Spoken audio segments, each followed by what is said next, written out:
আঙ্গুলে শিঙ্গি মাছ বিঁধলে কিভাবে ব্যথা কমবে?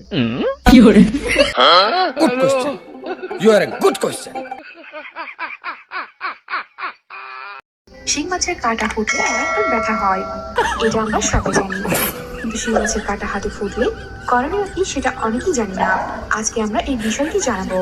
মাছ ব্যবসায়ীরা খালে বিলে পুকুরে পানি সেচে মাছ ধরে, আবার অনেক সময় মেয়েরা সব করে মাছ ধরতে খালে বিলে পুকুরে নামে। শিং মাছের গায়ের নিচে যে কাঁটা থাকে তাতে অনেক বিষ থাকে, যা সাপের কামড়ের মতোই বিষাক্ত লাগে। এতে খালে বিলে অনেক সময় মাছ থাকে এবং শিং মাছও থাকে।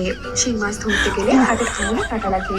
যখন শিং মাছের কাঁটা লাগে তখন মাছ ধরা থেকে চলে আসবে উপরে। তারপর হাতে একটা সুতো বা দড়ি দিয়ে বাঁধতে হবে। তারপর কি করবেন চলুন জেনে নেওয়া যাক। শিং মাছের কাঁটা হাতে ফুটলে করণীয়। মাছ ধরার সময় শিং মাছের কাঁটা হাতে যে আঙুলে লাগবে তখন পরের আঙুলে সুতো দিয়ে বাঁধতে হবে। শিং মাছের কানের নিচে যে কাঁটা থাকে এই কাঁটায় এক ধরনের বিষাক্ত জীবাণু থাকে।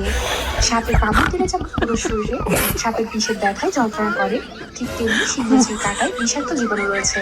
শিং মাছের কাঁটাতে হাড় ফুটলে যদি ব্যথা না কমে কুসুম কুসুম গরম পানিতে শিং মাছের কাঁটা ফোটার স্থানটি কিছুক্ষণ রেখে দিন।